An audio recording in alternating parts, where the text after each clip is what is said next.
that really led the way for the next, I believe, 2 schools that were open, or programs that were open in New York City, and serves as a model nationwide, really.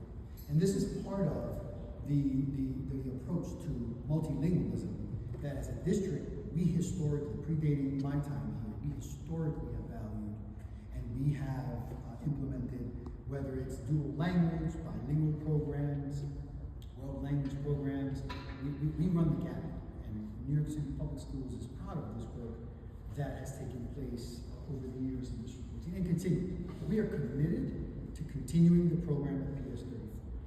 Polish language learning is a valued aspect of PS34. It's one of the signature programs at our school, and we're committed to preserving it. There's a reality to the funding in dual language programming in particular. Of the range of programs, language acquisition programs that we have, to make this as simplistic as possible, there are cost factors like any budgetary concern that a school may have for developing such a program. Dual language programs are the most expensive, you should know. They require heavy lift in terms of the teaching staff.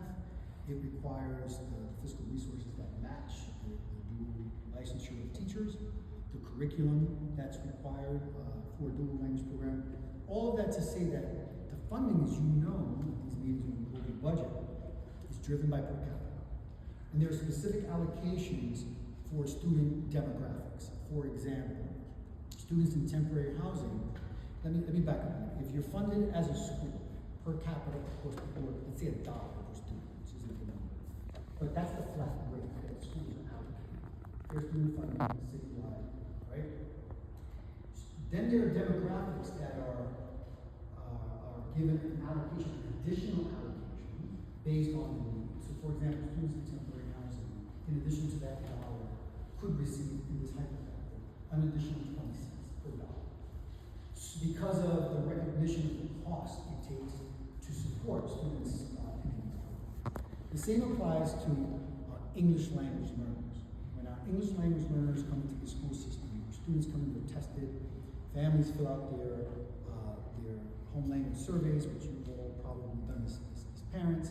And then there's a battery of assessments that when there's a language learning consideration that are administered to identify students to be designated as English language learners. And that designation then drives the additional funding that a school may need in order to fulfill its commitment to such a program. That funding is also, it slides on a scale depending on the age group of the child. Some grades more expensive than others. All of that to say that over the last few years, the funding has diminished at PS34 because the enrollment has diminished.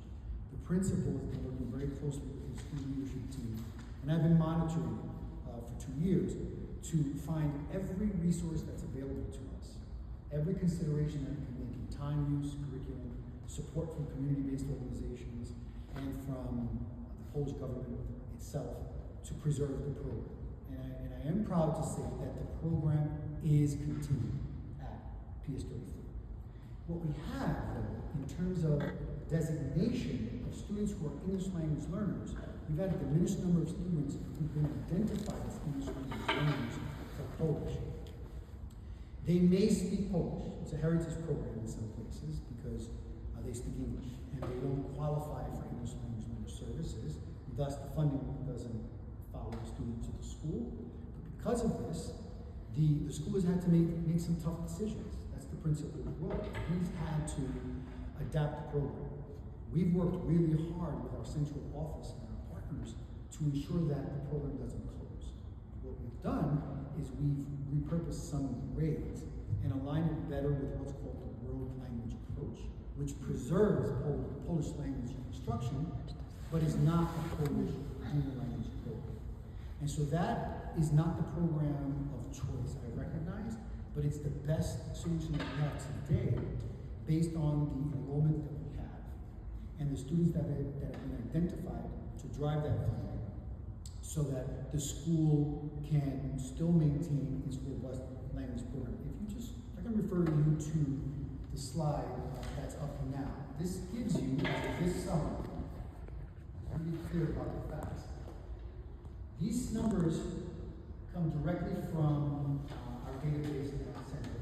We pulled it over the summertime before the school year began to get a context for, this was in preparation for our summer meetings that I wasn't going to get the opportunity to share.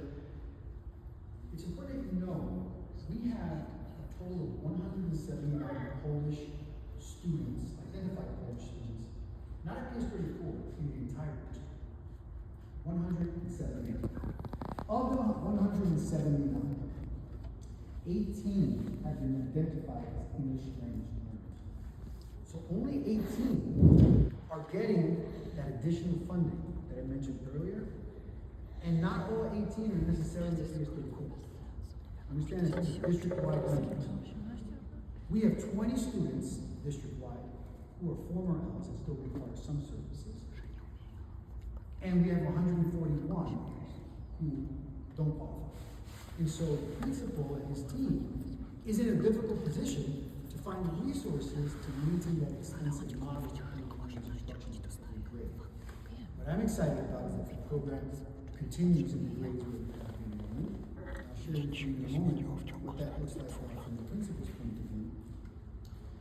But the kindergarten cohort is showing promise. We have the highest number of Polish English language learners coming into the kindergarten. I think it may go up depending on the outreach we've done in the community to try to get more families to join us at PS34.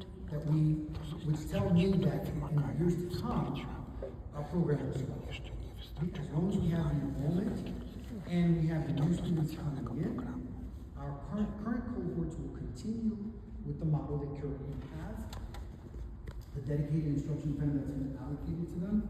But with numbers like this, in a school, it would be difficult to fully fund the dual language program K-5.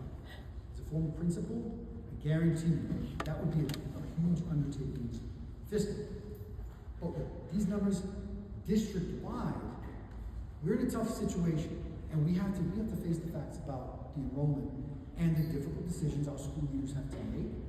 But I am double downing on my commitment to ensure that the program, whether it's in its current state in some grades, the world language approach, or the fully constituted dual language program, continues so that we preserve Polish language instruction at PS34 well into the future.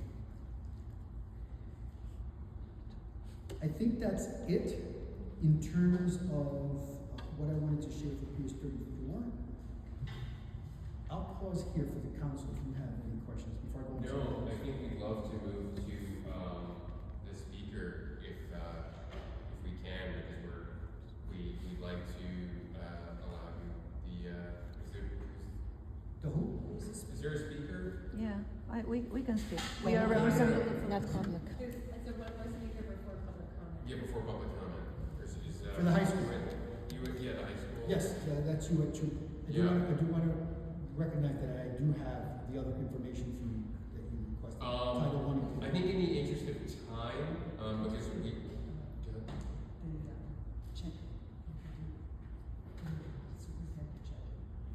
Okay, is that something that we can cover either in our check-in and or in the following? Your call. So, Go ahead, Francois. you have what you put together from our longer list of questions in slide one to Some. some of it. Yeah, why don't we, if the committee agrees, we could put it to a vote. I motion that we wait until the next meeting where we have a more comprehensive list of answers that can be presented, just also in the interest of time, so that we can get to our speaker and public comment. That's what I motion. Does anyone agree or disagree? I agree. I also just want to go on record that the superintendent is here with answers. So he has showed up with answers. I think that's important to recognize. Okay. 5 minutes for the high school report, so Okay. I can cede my time to the superintendent. Okay. Well then, I defer to the rest of the committee. We can put it to a vote, If and like I'm happy to be answers, overruled. I'd like to get them. Okay, You know, great. Yeah. Okay, keep rolling. So keep going. I'll keep going. Yeah. Okay.